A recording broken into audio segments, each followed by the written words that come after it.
So as we've been hearing all morning, from Sunday it will be illegal for businesses to sell or supply disposable vapes. The government hopes the ban will help cut the number of children and young people vaping and reduce environmental damage as well. Those caught breaking the law in England face a minimum £200 fine with a prison sentence of up to 2 years for repeated offences. Well, Dr. Sarah McNulty is Director of Public Health for Knowsley and Lead Director of Public Health for Cheshire and Merseyside All Together Smoke-Free programme, and she's on the line with us now. Dr. McNulty, thank you so much for joining us on BBC Radio Merseyside this morning. Let's start with this. Vapes were seen at one time as a better alternative to smoking. Would you say that's still the case? Yes, they can be used as a quit aid, and we would say that should be their only use. To help smokers to come off cigarettes onto vapes and then off vapes, and hopefully have a nicotine-free life.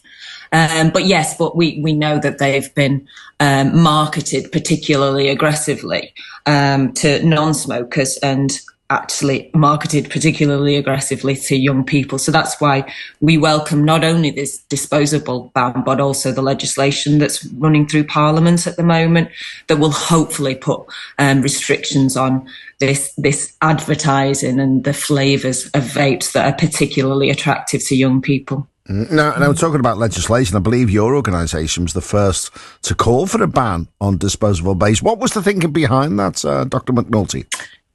Yeah, so we, the Directors of Public Health in Cheshire and Merseyside, we have a collective network called CHAMPS, and we were the first to call for the ban on disposable vapes back in 2023. We are really pleased that this is coming into force. And I think, we recognise then not only that there was an environmental impact of these disposable vapes, but also they were being used by young people, and they were handy to be used by young people.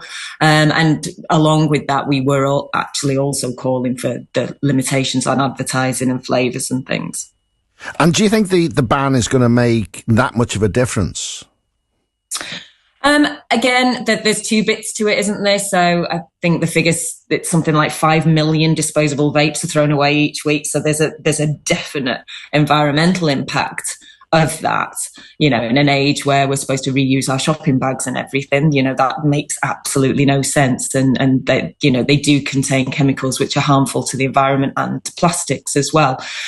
But also, again, we know that they are handy to be used by young people. We know that young people use them, but also we recognise that this isn't this isn't going to be a magic cure for us. So actually, this, along with the legislation again that's moving through Parliament and hopefully will be passed, that really puts restrictions on marketing of flavours and. The availability of vapes should also help as well, along with those services that we have out there that are supporting smokers to give up smoking. Dr. McNulty, how do you think these changes, this ban, is going to help to protect the health of young people? Do you think it will have an impact? I'm sure listeners will have noticed the increase in vaping across the whole of the population. And we also know that we've seen an increase in vaping in young people. And whilst we said at the start, didn't we, that vapes, can be a useful quit aid for some people who are smokers, they're also being used by people who have never smoked. And they're also being used by young people. And, I've said they have been aggressively marketed to young people as well. So, we hope, and, the evidence suggests that this, along with the ban, should help reduce the numbers of young people that are taking up vaping, and get help for those who are vaping as well. And just to clarify, people can still buy the refillable ones, can't they? Yeah. And again, that's why this follow-on legislation that's coming in place should help. Because first of all, that's going to put limitations on the marketing of them and the flavours that are available. the flavours have been particularly attractive to non-smokers and to young people. So hopefully that should put some other restrictions on vapes too. And finally, Dr. McNulty, we heard earlier in the programme about the addiction problems facing children as young as 11. What support is available for young people and their families in our region to help them to stop vaping, or even to make sure they don't start in the first place?